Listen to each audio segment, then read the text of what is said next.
Okay, welcome to the November 14th webcast from the Community College Precedence Initiative in STEM Education. So as you are joining, if you could just put your name and affiliation and your position at the college, that would be helpful. So welcome everybody as you're getting settled here in this webcast that we affectionately call CCPI-STEM. Saw that smile, Diane. All right. We got 27 people. We do not want read.ai. Do not let read.ai in. We don't want any AI about this AI. Okay. Takes a lot of resources for AI to work. Trying to be mindful of the environment. Okay. All right. Okay, we got some folks. All right.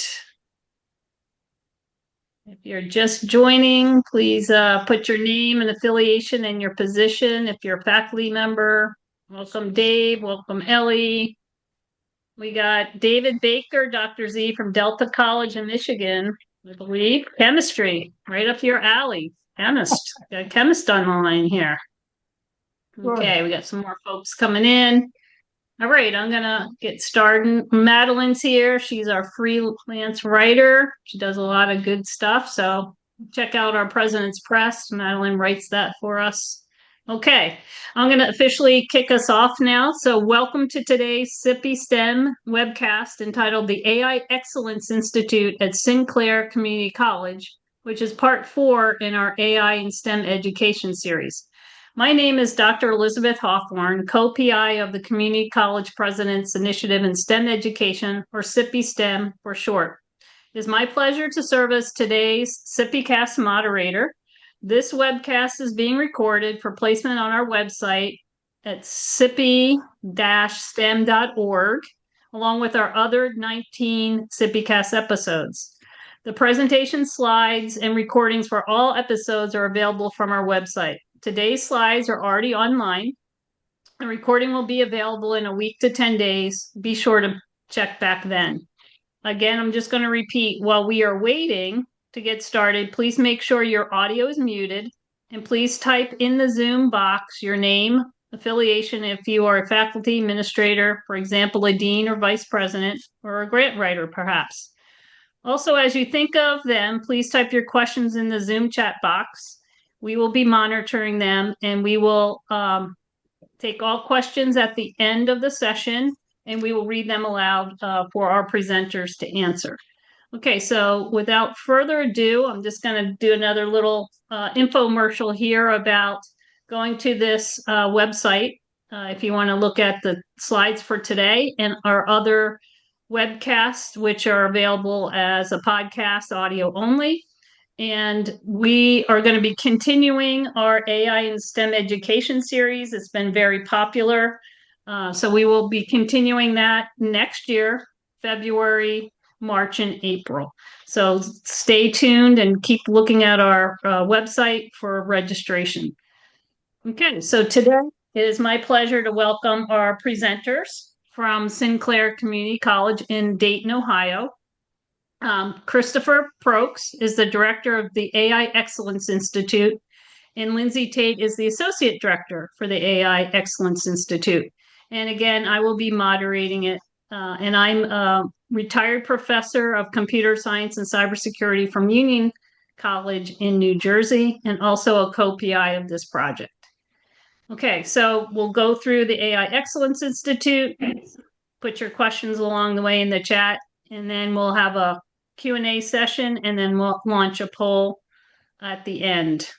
Okay, so without further ado, I'm going to hand it over to Chris and Lindsay to tell us all the amazing things they are doing at the AI Excellence Institute at Sinclair Community College. All right, thank you very much. Good afternoon, good morning, good evening, excuse me, depending on, of course, where you are around the world.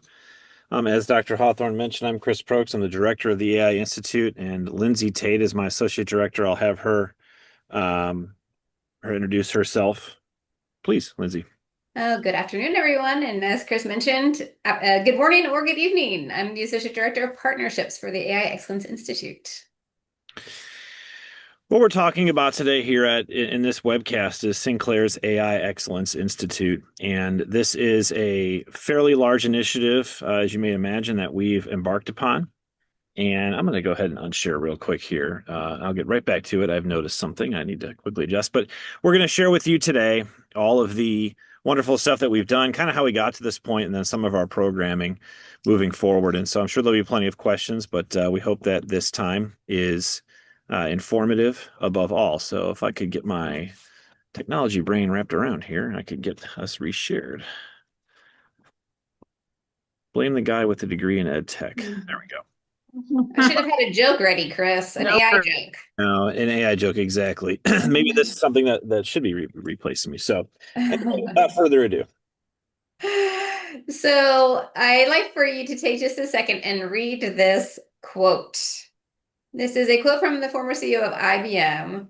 However, I'd like to see a show of hands. This is the participant part of the presentation where you tell me who has heard this phrase, this quote, or something like it.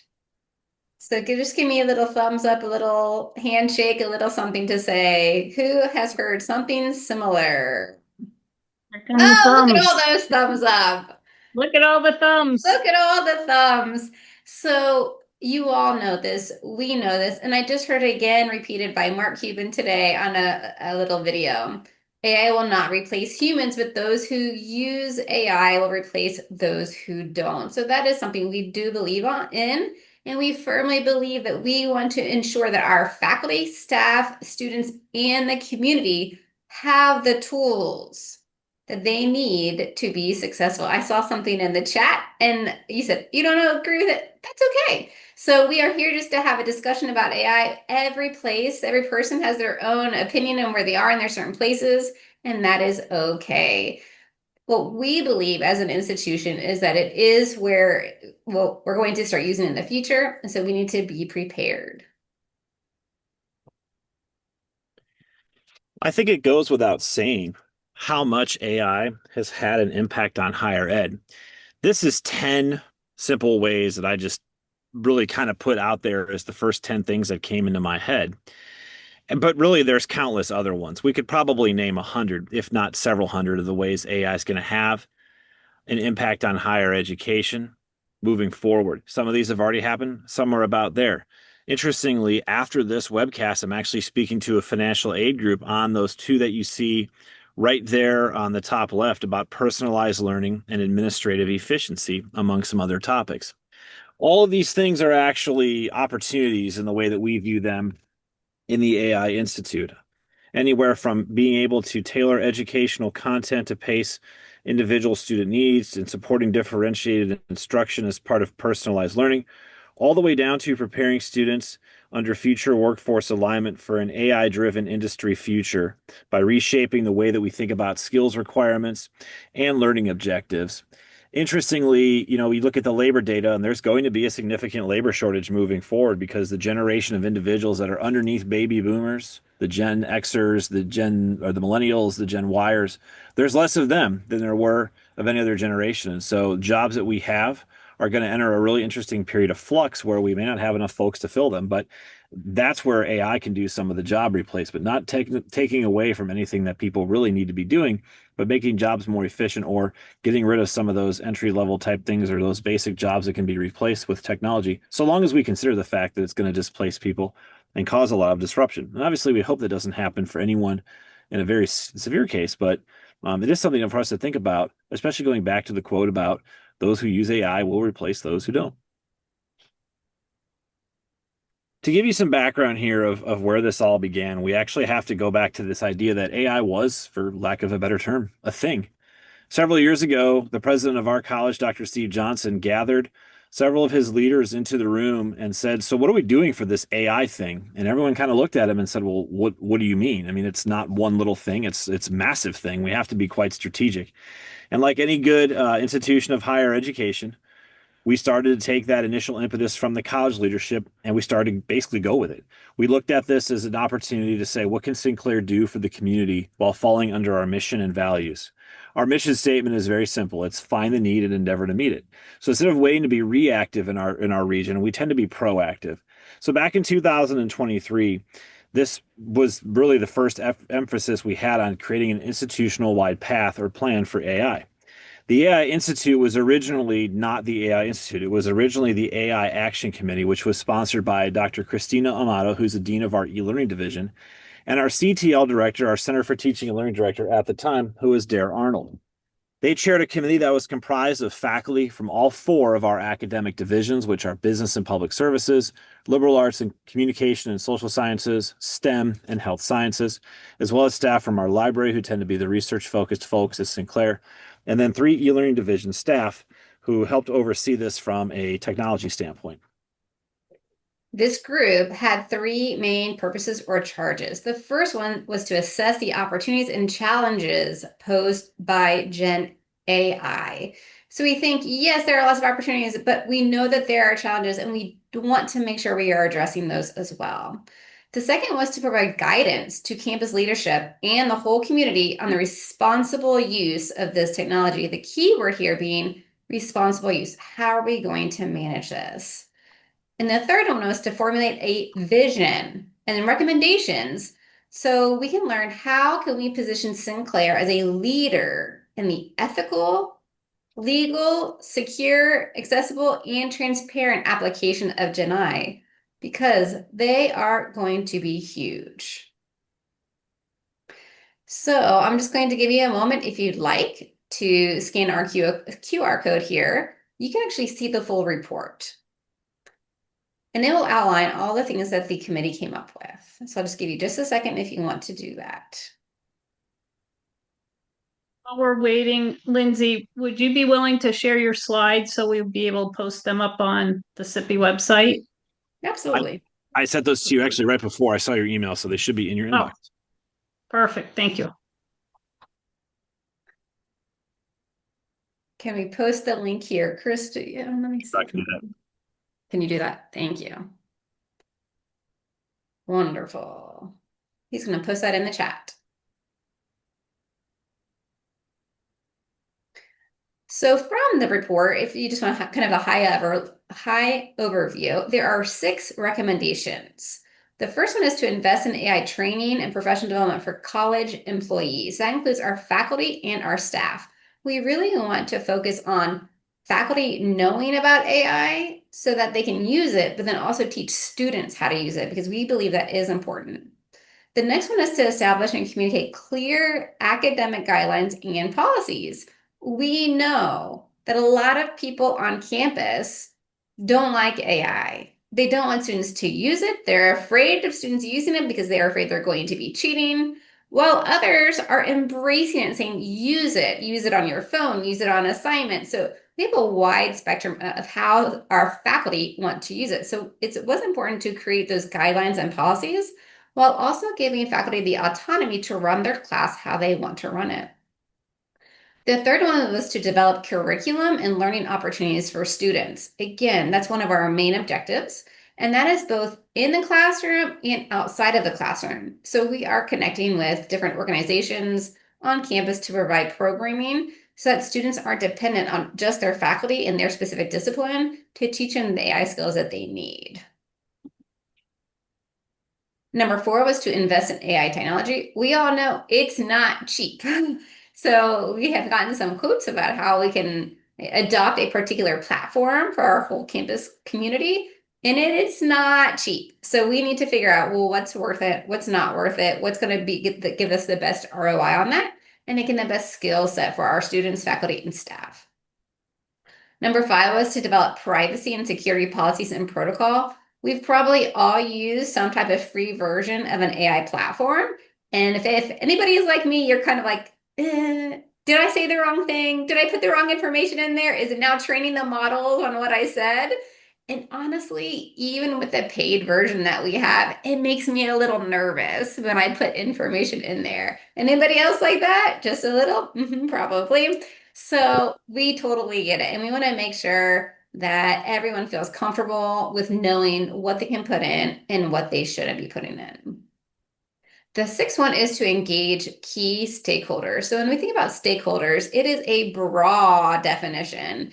So we believe that our students are our stakeholders, our faculty, our staff, our employers who employ our students, our employers who have interns, our K through 12 community, our community organizations, our nonprofits. It is our whole community. Because we are a community college, we want to make sure everyone feels that they can get the access to AI literacy that they need to be successful. So all of this came out fairly quick and really in a way that made complete sense to us as an institution. The problem was, what do we do in order to make this work? So, in order to manage these key outcomes, wait, sorry, you weren't supposed to see that. I'm just kidding. Thought I'd throw a little bit of pop culture humor out there to get everyone focused. But to manage all these key outcomes, this is where the AI Institute really came to be. To manage this process, the college dedicated a significant level of resources to make sure that this institute would be successful in meeting its mission of being a strategic initiative that positions us, as Lindsay mentioned, to be this national leader in these different areas. So we took those 6 key recommendations and we put them in really into 3 key buckets for the Institute. The first one being faculty-led curriculum innovation, where we're having faculty find the ways to put AI into their courses successfully. Engaging in a community-driven reciprocal learning ecosystem where we're able to leverage everything that we're doing with the community and the public as a whole so that we don't have to be doing this in a vacuum or in some sort of silo where only our students are benefiting. And then lastly, taking a look at how we can have sustainable integration of AI, and not only into our e-learning system, because we are a large college, we have about 30,000 students, and roughly 85% of them take at least one class online during their time at Sinclair, or rather take one class in an e-learning mode during their time at Sinclair, but also where that AI piece has put into the institutional system perspective. So we're not only looking at it from a learning perspective, but what does this look like for business operations, for financial aid, for IT, and other things. And Scott, seeing your comment in there that we've put a lot of thought to change management. Yes, 100%. We used Cotter as if it was the Bible as we pursued this, knowing it was going to be a huge lift. Now, from a governance perspective, because it's higher ed, one cannot buy anything without major levels of approval. Because the college valued this so much by creating the AI steering committee back in 2023, we knew there had to be a fairly large ask. And so we were able to get this through the administrative hurdles that we often face with getting new programs put out there. And we were able to get through Board of Trustees resolution action a commitment in 2 facets. One was a $5 million investment over the course of 3 years. So it's not $5 million per year, it's $5 million total. And of course, a large part of that being that we're in higher ed is going to go toward individuals, positions for this institute. And instead of trying to create something entirely new, we were able to merge into a series of existing and new FTEs and some part-time roles where we were able to work with individuals in different capacities to help staff the institute. So here you can see our staff. On the left-hand side, you can see our faculty fellows. At Sinclair, we have 4 divisions: health sciences, business and public services, STEM, and then LCS, which is liberal arts, communication, and social sciences. The faculty, all faculty had the opportunity to apply for the faculty fellow role. In this role, they work with both the institute and continue to teach courses. So that way they are in the trenches with the faculty and they're hearing how students are responding to AI concerns and how to use it in the classroom.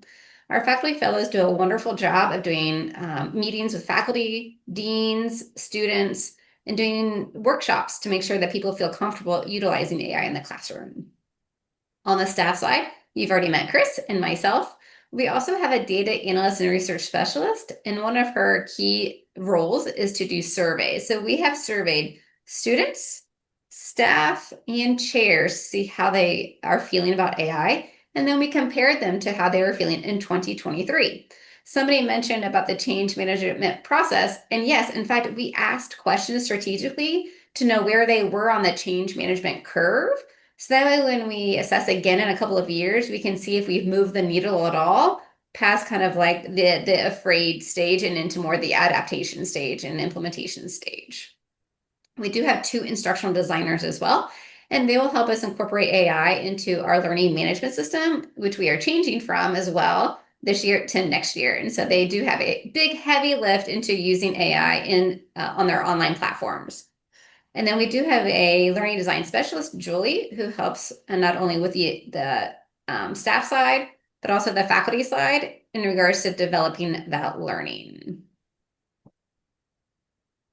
We have 5 guiding values. And what I love to say when we do our roadshows is, which one do you see at the top? Who wants to yell it out for me? You can unmute and say it. What's their number 1 at the very top? Human-centered innovation.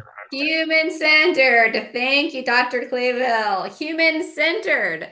That is the most important thing to us in the AI Institute. We all have fears about AI, I'm sure, about agentic AI, making decisions for us, creating emails for us, doing all these things. And we really want to push our faculty, our staff, our students, and our employers that we really believe humans are the center. So we want people to use AI as a thought partner, not the thing that just helps them get through their daily tasks faster. Today I was on a call with somebody from Indiana University East, and we were talking about micro-credentials, and he said, yeah, AI, we really believe is a thought partner. I said, that's exactly how we believe it too. And I said, it's so important that you stay in the driver's seat and that AI can be in the passenger seat. And sometimes maybe even in the trunk. It just kind of depends on the task, but sometimes AI might need to be in the trunk, and that is okay because it is a tool that we all use. It is not the only way that we are going to get things done. Yes, it's our assistant. We are not the assistant to AI. So we really want students to buy into that because that is what we believe.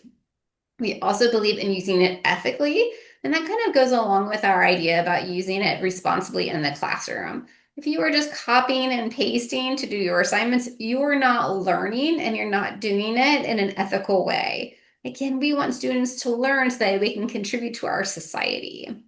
Equity and inclusion also a big value because we know that the gap between those who know how to use AI and who don't can really make an economic impact and either really help our students move forward into a new style of life, or on the opposite way, hold them back from being successful. So we want to make sure everyone has access to learning these AI skills that are going to be essential for the workplace. Collaboration across discipline is one of our other values. And so we want to make sure that our STEM folks are talking to our liberal arts folks and saying, well, how are you using it? Oh, that might be a good idea. A presentation, I never thought about that. So we want to create a community of learning because we do know that AI can be across all industries. The last one is our civic responsibility. So Dr. Hawthorne made a wonderful comment about the environmental impact of AI. So it's a concern. And guess what? We are hearing that from students. Some students in a survey actually said, I don't want to use AI because it takes too much energy. Great, let's talk about that. It's not that we're denying it, but what we are saying is you're still going to have to probably be able to use it in the workforce. So how can I teach you how to prompt better so that way you can get the response that you need the first time instead of the 15th time? That's how we're going to save some energy as well. So really knowing what is your role with AI to be able to use it responsibly and ethically and have that responsibility to your community. Here are our institute goals. Okay, so as you can kind of see, some of them are intertwined. I like to think that they fall into 3 main buckets, and it's literacy for faculty, staff, students in the community, engagement with our industry partners, and then also teaching and learning. So here you can see we want to empower an AI literate campus, and we're doing that in several ways. through programming, through our classroom, and then also we are creating micro-credentials for both faculty, staff, and students. And with that stuff, we're also working on a workplace micro-credential. Again, so that way we can make sure that a lot of people in our community have access to it. With integrating AI skills in all learning, again, it's faculty using it in the classroom and showing students how to use it. AI-powered personal learning. We're actually having an event in December, right before finals week, where one of our students is going to talk to other students about how he uses AI to study. So we're trying to involve students as much as possible. So we're saying, hey, this is how you can use AI as a study tool to quiz you, to create flashcards, to break down really complex topics, so that way you can understand them better.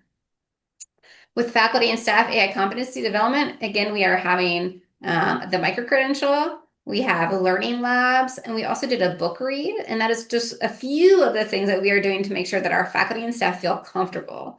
And the reason why is because at Sinclair, it's a village. It takes a whole village to make sure that students are successful. So it's not just the faculty in the classroom who they're going to ask questions to. It's also their academic advisor. It's also their tutoring specialist. It's maybe also their counselor. And when they say, I'm feeling overwhelmed, I don't know how to study, I don't understand math, I don't understand this, what can I do? It doesn't matter to a student if it's a faculty or a staff member, they're just going to go to somebody who they trust. So we just want to make sure everyone on campus feels empowered to help students as best as they can. The last goal there is industry and community engagement for workplace readiness. And that's my role. So my role is to connect with our industry partners. And again, that can be K-12, it can be community organizations, nonprofits, employers, to say, how are you using AI? What skills do we need to teach students so they're ready for your workplace? And sometimes we hear things and we're going to be like, yep, all right, let's change some curriculum because these students have to be prepared. I've been to 5 or 6 advisory board meetings already this year. And so I get to hear firsthand how our employers are using AI and what they want from our students. And so with that information, we gather it, we look at it, and we think, what can we do to make sure our students are prepared for the next step, which is gainful employment?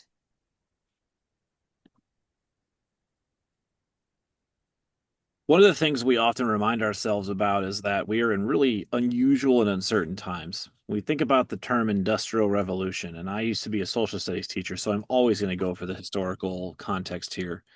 But the idea that the industrial revolution shaped the way we do things at what was then an exponential pace, going from effectively the basics of doing everything by hand to using steam powered and later electrical powered machinery. We're now in this era of what we call the fourth industrial revolution. Dr. Tony Saldana, who works for a company he founded called Enixia, and it was formerly a technology executive at Procter and Gamble, has written a number of books and articles on this topic, and I had the privilege of hearing him speak recently. And one of the quotes that stood out to me in his presentation was that in today's era of the fourth industrial revolution, it's not just the companies with the strongest products that will survive, it's the companies which have the most agile operations. And I find this quote interesting for higher ed because if we think of ourselves as an industry and as companies with products, which is not always the easiest thing to personify in education, and I personally don't like it, but if we take that perspective, we know that we have to be agile and flexible, which is not always easy. And it wasn't easy for Sinclair. In fact, I know one of my Sinclair colleagues is on here, in addition to Lindsay, and he's going to laugh when I say this, but we often talk at Sinclair about how there is slow change and then there is Sinclair slow change. And often at times things take very, very long to go. So I have to give the impetus that to be adaptive to AI, it requires a little bit of institutional change management and a cultural shift to move a little bit quicker.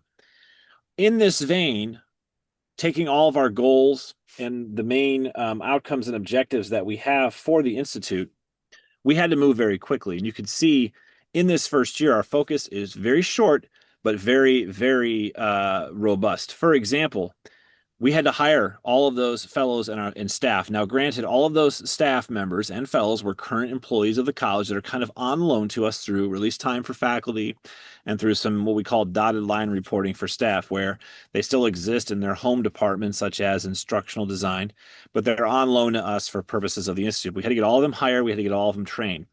We had to have the fellows do, and I have to give them a huge amount of credit for stepping out of their comfort zone and doing a substantial amount of research into their own divisions. They took a look at every aspect of their curriculum and all of their programs and departments. They took a look at industry data. They took a look at IPEDS data and other predictive data. And they created what we're calling the futures map. And I'll show an example of one of them here in a moment. This is where we're going to then take a list of priorities to be able to say, okay, where can we first do some course redesign, some curriculum redesign, some assessment redesign that helps us, along with faculty partners, use community-funded projects to change the curriculum. And this also expands the peer network they have within their division. So, for example, our LCS fellow, Professor Sanchez Alcazar from psychology, he's told me many times how the best advantage of taking this role was being able to get out of the silo of psychology and be able to work with those in other areas of his division to make change actually happen. We've launched a significant amount of programming in this first year, and we'll continue to through our Futures Forum events, some of our public AI literacy events that Lindsay will manage, Futures Festival, Maker Days, and a collaborative with our arts and humanities to make sure we keep the human-centered nature of all of this first. We are also, as Lindsay mentioned, transitioning learning management systems from Brightspace to Canvas.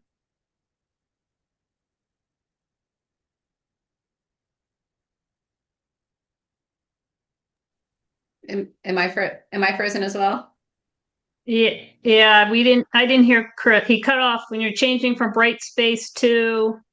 Yeah. Well, that's the cliffhanger, Dr. Hawthorne. That's the cliffhanger. It's Canvas. So, Chris, can you hear us? Acceptable use policies. Yeah. Lastly, we've been working on the micro credentials that Lindsay mentioned, and so those will be rolled out here fairly soon.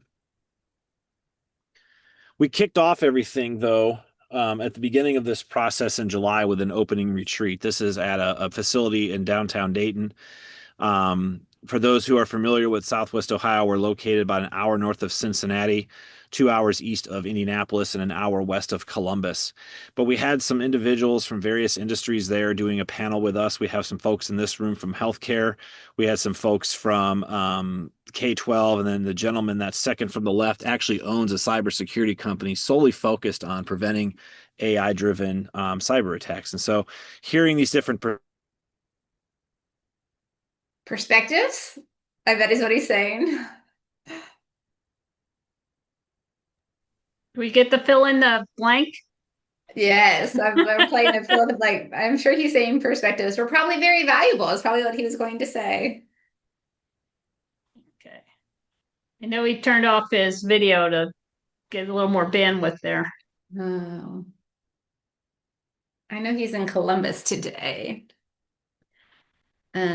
If I could switch to the next slide, I would, but I think he has to. Okay. Let me text him and see. Yeah, see if okay. I Oh. think he heard you. So something, or did we lose him? Do you have the slides, Lindsay? Oh, here we come back. Here you Here's go. Is that your slide now? I do have the slides if that happens again. I'm back. I don't know what happened there. My apologies. That's okay. Welcome back, Chris. So the futures map is the collation of a lot of that data in different departments and programs, which you can see here is disruption potential on one axis versus impact on learners on another. So for example, CJS right there, that's criminal justice science. That's all of our law enforcement, corrections, and such programs. They have a higher impact and also a higher level of disruption for where AI is going to disrupt their field. But they're an emerging program. So at this point, they're a priority, but they're a little bit lower on the list than some of the other ones, as opposed, you can see all the way up there on the top right, which is a number of departments: computer science, IT, management, marketing, business information systems, which is another program. So we're publishing these right now. They'll be shared on our Institute website, which we'll share in a little bit, and also being shared with all of our administration to kind of see where we're going in this process from there. I mentioned earlier the templates in our LMS, which we call eLearn, which is currently Brightspace converting to Canvas. This is an example of one of those template pages. It's in the syllabus part of our template where faculty can take samples of policies to guide student use within this course. This is already under revision once. We've got a committee of folks looking at making some changes to the suggested policy, and I'm not going to expand all of those, but these are areas where we give some boilerplate language for faculty to encourage or even restrict some of the possibility of using AI in the classroom. As Lindsay mentioned, there's a number of programs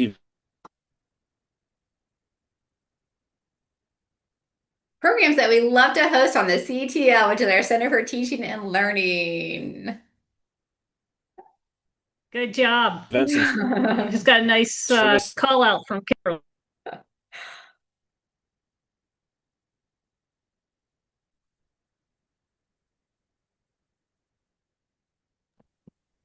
So Lindsay, maybe you can tell us a little bit about the AI cookbook since we can't hear Chris. Absolutely. Okay. I was Yeah. just going to Put drop the link in that. the chat, maybe. Just drop that in the chat for you all. Absolutely. you. So I just did that so that way you can see. So Sinclair's AI cookbook is filled with what they call recipes to make it a little fun for all the different scenarios that you could encounter, and then prompts that might help you through those scenarios. So it could be that you are a faculty member and you are looking to revamp your PowerPoint, and you realize that you have a lot of words on your PowerPoint or just not as engaging as it should be. It kind of sets up the scenario, and then at the bottom it will tell you the prompt or how to use an AI platform, which again we probably know the most populars are Copilot, Gemini, ChatGPT. So you could use any of those to create a good prompt, and they tell you how, so that way you can get the results that you're looking for. Let's see if Chris is back up. I am here. I can hear all of you. Can you all hear me now? Now we Yes. can. Okay. Not 100% sure what's going on. I'm off site, and so it's probably just their Wi-Fi, so I apologize. In addition to the resources that Lindsay mentioned, we also produce a number of toolkits that are available for general consumption. Those are on things like assessment. Those are on things like creating assignments using AI, or rather the AI skills that are part of this. We've also created some classroom-based chat agents, which are effectively tutoring service agents for students in certain classes. We have one in a medicine course. We have one in geography, which has a very original name considering the course is on weather and climate. And then we also have one in a physics class where we've taken the course Open Education Resources textbook, and we've given as secure as we can get chat to that textbook, and they can actually engage with that tutor to learn more information about a specific topic or study for exams or things like that. It does not have access to any of the course assessments, so students are not necessarily able to use those to cheat, but they've had their usage data is significant. The Sage Tutor has had over 1,000 interactions since the beginning of this fall, and so students are really taking to that. And again, these are just simple things that our instructional designers have created to help students in those certain courses. And as we talk about the classroom side, again, I also want to talk about the workforce development side. So I came from workforce development at our college. I was there for over 4 years, but I did workforce development even in my prior position. And so I'm really focused on what can we do to engage our community partners to make sure, again, that we are aligning with them. So one of the things that we're going to be doing is having externships, where we have the opportunity for faculty and staff to go out into the field, as we might say it, or other organizations to learn how they are using AI. So this will be open to both faculty and staff. We've already had several HR members who say, I have a company I want to go to. I want to learn how they're wading through the thousands of AI resumes that we're receiving. What can I do better? And so we are allowing faculty and staff, if they already have a host organization, to just go through them. We would, of course, collect that information though. We can also just connect them to an employer who has indicated that they're interested in hosting through these various advisory boards or other ways. We are hosting our own AI advisory board as well, so that way we can collect information, tell them what's going on, and get their input as to what they think that we should do for our faculty, staff, and students so that we can move them forward. So we just set our first date for January 30th, and we are very excited that we already have a list of people who are interested in attending. It is very important to us that we have a wide range of industries represented. And we are even going to have students either come or have a whole separate advisory board just for students to see what they're thinking about AI as well. We have industry advisory board meetings, which I've mentioned those as well. And then training and development. Somebody mentioned a question earlier about the micro-credential. These are going to be several levels. So we're going to have level 1, 2, and 3. Level 1 being more of the basic information. And level 2 is where we're really getting into the nitty-gritty of application. Again, since I've been in the workforce development side for so long, I know that employers and staff and faculty love applications. So they want to know, how can I use this? How will this benefit me? So we're really focusing on the skills that we can say, you can start using this right now. We're also having learning labs. We're having our first one on Monday, so people can just drop in and hear what's going on or ask questions. Faculty showcases, so this will be an opportunity for people to share what they're doing in the classroom to do a peer recommendations. And then maker days. So these maker days will be opportunities for them to, again, people just come in and start playing. Because as we all know with AI, really experimentation is one of the best ways that we can learn. Year 1 is very ambitious. It certainly is. I know I'm grateful for the work every day, but it's a lot, obviously, as we're trying to grow this and manage all of it as an operation of folks that are kind of on loan, but nonetheless, it's significant work, and we're certainly up for the challenge. But what really excites me is looking at year 2, and then later year 3. So you can see here we're looking at our fellows continuing to be these division leaders and build design teams to help them make changes in curriculum. We're continuing to participate in externships and building and executing that futures map I shared the example of.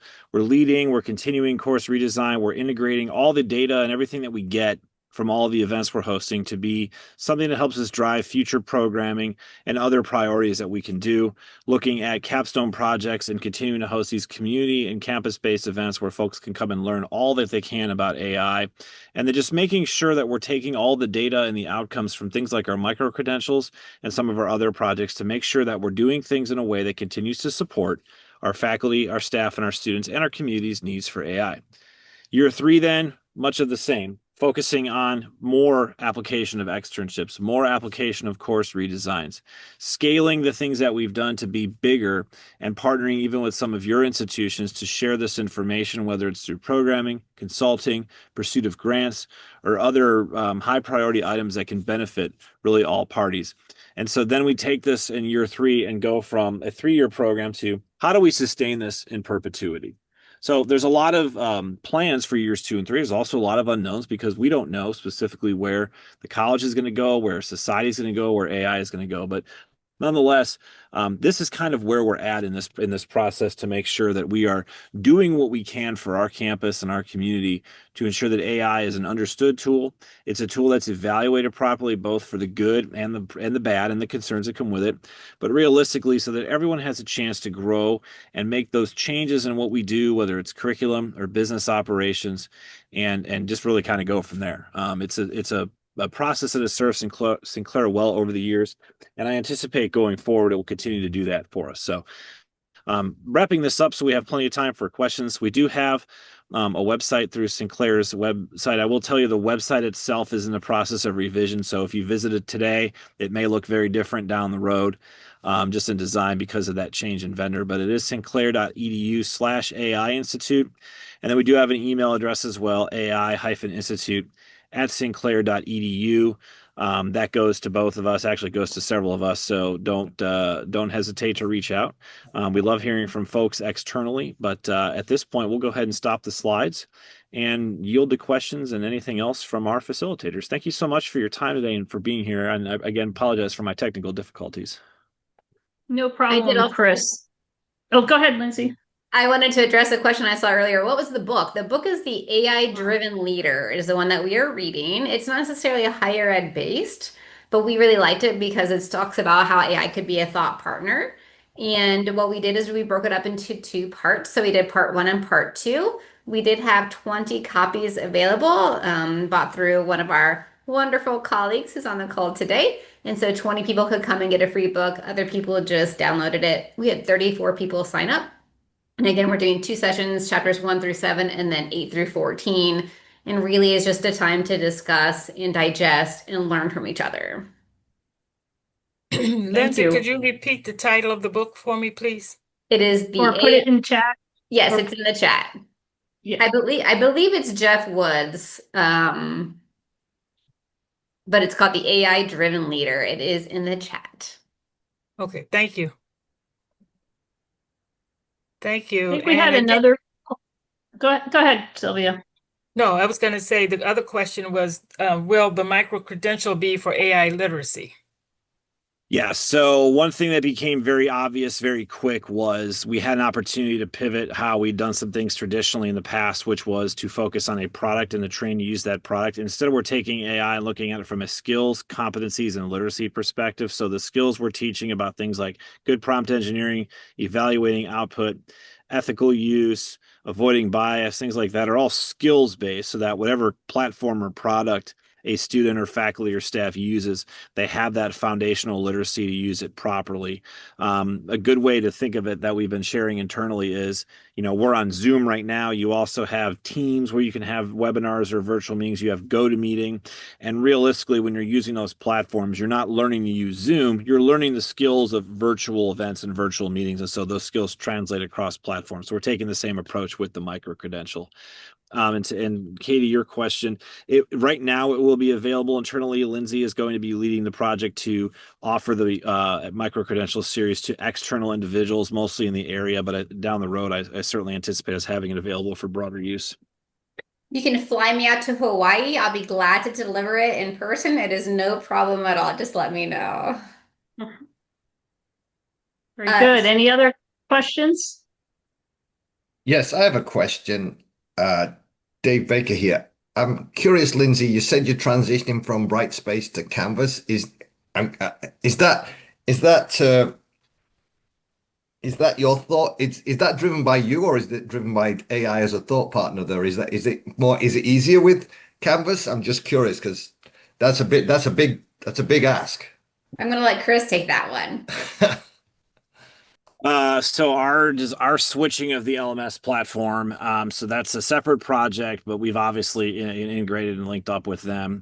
We used Brightspace for 10 years, and we're required to do enterprise system software reviews every so many years by our purchasing rules. I can't remember how often.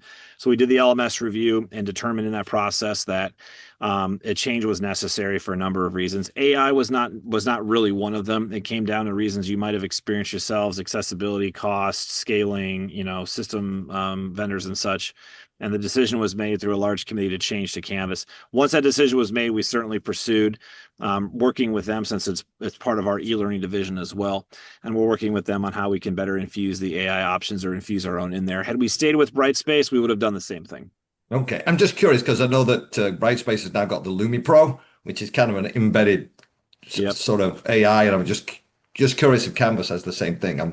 I'm sure that's not pervade the conversation.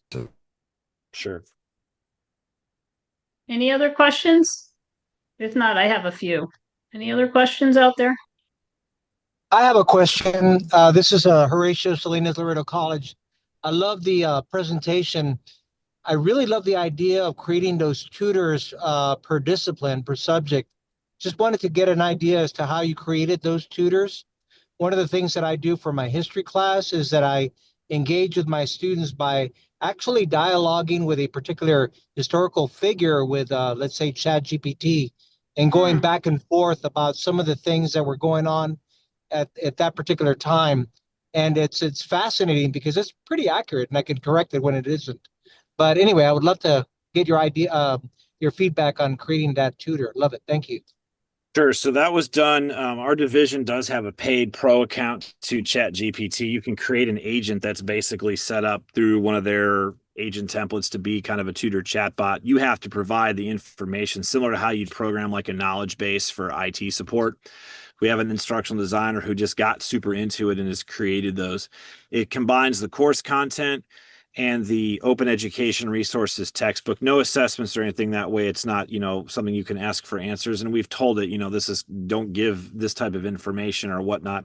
But students are given the disclaimer that they should always verify with course materials or with their faculty member to make sure they're getting information. But I'm glad to hear you've used it for some of the historical stuff. I've given this example many times, but our political science department has created a chat GPT agent that is a founding father of the United States or a founding mother, some of the more famous spouses of them.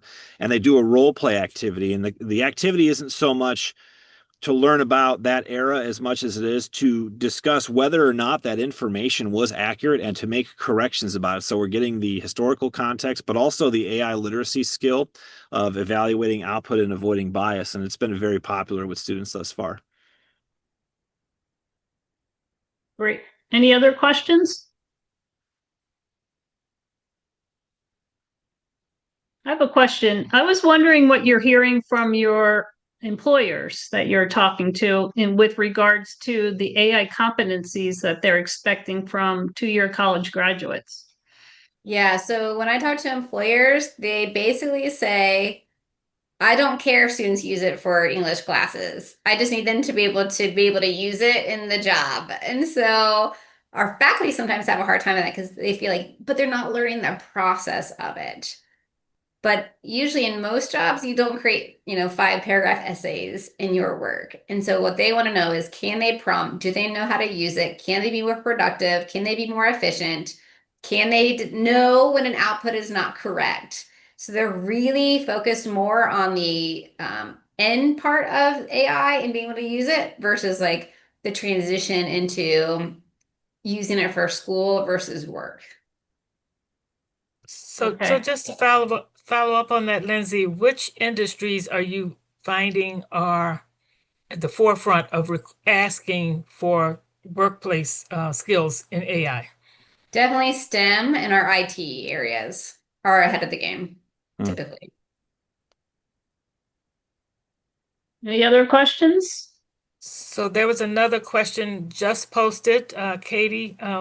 Do you have any examples of how your manufacturing programs instructors are using AI in their classes so far? So right now, the two that come to mind are actually in kind of an elective approach. One is using it in their manufacturing mathematics class to develop manufacturing-based scenarios, basically as problems for students to solve. That way it's done quickly and efficiently, and they're not having too many replications, and they're encouraging students to do the same as well. The other one is using some embedded AI tools in the products that they use for diagnosing problems with manufacturing devices or softwares to help diagnose problems quicker and more efficiently. And that kind of goes back to Lindsay's point of, they're telling us they want students to be able to use these tools and have the literacy versus focusing on some of the more traditional ways of learning that. So it's been a kind of a constant back and forth with how that curriculum is delivered versus what the industry needs. And we've even seen it in things like HVAC, where the employees are like, we don't really care if they know everything about how to fix a train heater. We want them to be able to use AI to understand the problems and read the output and then show us as an employer how to do that. We can get them some more of the on-the-job training than anything else. I would like to also point out that even though this is about AI and we talk about AI in all these advisory board meetings, the core of what employers really are looking for are still those critical thinking skills, those problem solving skills, those communication skills, those soft skills. I still hear it even in AI discussions. And so we really do want to push that, yes, we want to make sure our students have these AI skills. And to be really successful, they have to be able to do those things as well. So that's how they're going to stand out from the crowd. That's how they're going to be successful with networking, so to land the job. That's how they're going to become leaders in their organizations, not just executors of AI. Excellent point. So even though technology is advancing, it really gets back to those, what I would call those professional dispositions and Absolutely. workplace maturity, right? And AI is just the new technology comer to all of that. Correct. So great. Any other questions? I have a question and then we'll go to the poll soon. I really was intrigued by your futures map and talking about how AI is a disruptive technology. Did you say that it's available from your website or will be, that we could look at that futures map? Yep, they will be. So we have a very talented member of our division who does all of our graphic design and media coordination. She actually sent me the draft of the Sinclair looking branded maps this morning. I approved those. So once those are finished, they'll be placed on our website. But all of our deans have seen them, so it's not anything that's going to be groundbreaking. We just want to look and look appropriate. That was just a hand rendering that we'd done using some basic software. Yeah, no, I think that's going to be very useful for the community college community at large across the nation. And I don't know any other place that is doing that. Do you know if any, like Community College Research Center out of Columbia University or any other community college research centers doing that? I think you guys are on the fore. We appear to be on the forefront. We've not heard or seen from any other examples. They could very well be out there. If you know anyone knows of any, please send them our way. We'd love to collaborate. Yeah, yeah. Okay, any other questions? Do a last call here before I launch the poll. So just let me Okay, make so a statement, Dr. Hawthorne. But first of all, thank you, Chris and Lindsay, for this presentation. I'm sure there are people on the call who are considering launching similar institutes on their campus. So we may do a follow-up on the how-tos. How do you get this started? You did a very good job in the beginning about some of the challenges that you faced, because that happens everywhere. You know, good ideas, but there are always challenges and the barriers that you have to overcome. And I'm sure there are people on this call that are looking at possibly applying for National Science Foundation grants related to AI in the workforce. So any information that you have to share with us about that would also be helpful. I actually will refer to one of the folks who's on here. Hopefully he's still around. Paul Hansford, who's a professor of computer science and IT at Sinclair. He has several $1 million right now of grants in AI for workforce, so he can better advise on that. But feel free to get in touch with us. We can point you to our faculty who do. We've got a couple of fellows that have some NSF grants right now. Thank you. Great. Sorry, Sylvia. The poll is launched, so I see some responses coming in. And as we're doing this, I just wanted to bring something else to your attention that you might be interested in, and that's the National Applied AI Consortium out of Miami-Dade College. They are running a faculty workshop in February, and they're offering some travel grants for that. So if you go to the website of CCPI-STEM, you can click on the link. I'll put the link in the chat, and then you can go investigate that if that's something you would want to do. So we have a lot of ATE projects that are focused on AI in education at community colleges. And the AI Excellence Institute is one of the leaders in this space. And you guys are funded other than ATE, is that right? It was more of a statewide funding, if you're able to share that model. Yes, our funding was all using SSI and locally raised dollars. Thank you.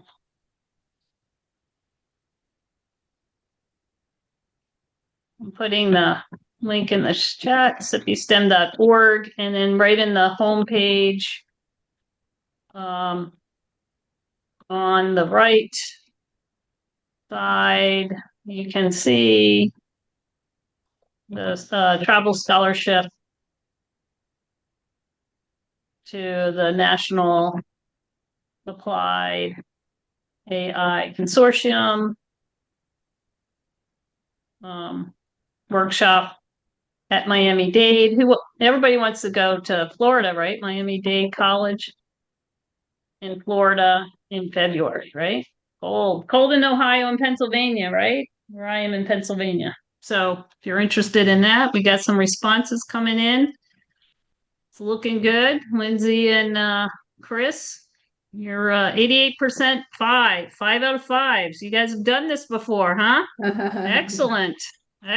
We appreciate your time and sharing all your resources and being open for follow-up from our audience here. Okay, we'll leave this open for a few more minutes. I think we have, according to we have a minute and a half left. Any other questions that may have come to mind? Any final words of wisdom? Chris, Lindsay? Just start small, bite off what you can chew. For Sinclair, this was what we could chew. And as I've talked to other colleges, as I'm about to go do right now, do what you can. Any small measure of focus on skills or competencies or partnerships with industry will get you a long way, even if it's only a couple of areas initially. And I think with that, as all of you know, the importance of being flexible and adaptable. We've already pivoted a few things and we've only been here, 90 days. That's just the name of the game, especially with technology. Yeah, always changing, right? Mm-hmm. Always changing. And I think AI is at the speed of light. I think it's the fastest changing, most dynamic we've seen yet in our lifetime. Okay, I'm going to close the poll. And I want to, will we get the recording? So the recording will be posted on our website.